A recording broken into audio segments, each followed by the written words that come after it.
740, welcome back. We are now deep into this government shutdown. This may yet prove to be the longest one in history. The stalemate in Washington continues. And a major concern for a lot of folks is the shutdown's impact on air travel. TSA agents, air traffic controllers, all of them are on the federal payroll. And joining us now is Darrell English. He is president of AFGE Local 777, which represents TSA workers at both Chicago airports. Darrell, good morning. Thank you for joining us here on Good Day Chicago. We appreciate it, sir. Good morning. Okay, so I actually personally haven't done any air travel since the shutdown started. Are your agents still showing up to work? Officers for the whole are showing up to work. Though it is stretching them as far as what their finances allow them to be. Last pay period, they were given a partial check. This week, if they will receive no check at all. So everything depends on what their finances is, or if they're able to make it to work. But they are very dedicated to be to work.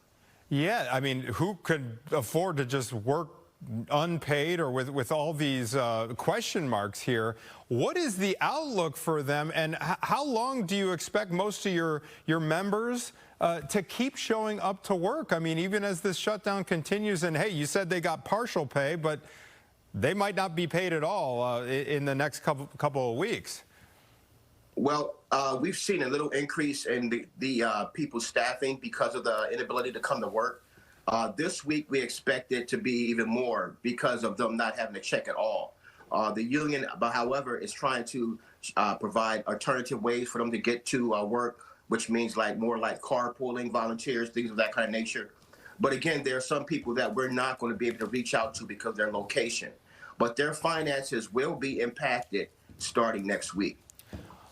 Darrell, let me ask you this. What is the union's message to lawmakers in Washington?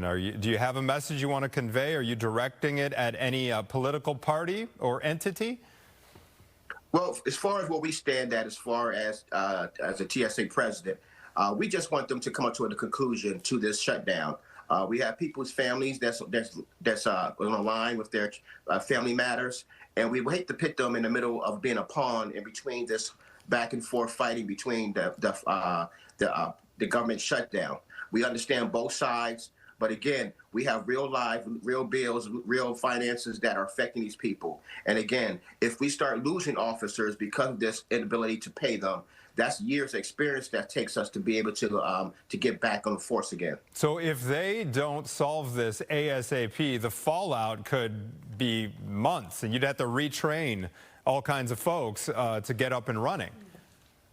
Correct. You can't just hire a TSA officer off the street. They have to go to a background check. They have to go to training. So again, if you start losing these seasoned people, there's going to be a gap, and it could be a screening gap because these people have that experience level, that library of knowledge that will be gone. And it takes years to build up for someone to be able to come and understand what it is to look for and be determined that when they go through the screening. Yeah, so there's a real downstream effect if they don't get it together ASAP. Now, in the very, very short term, what could the lines look like at these Chicago airports? If it so happens that this doesn't get resolved and more TSA agents just can't afford to keep showing up to work without a paycheck? That's correct. That's a human nature. So if you can't make it to work, the lines itself will increase. Those passengers that are flying, be knowledgeable that we still have people there that are providing a high level of security.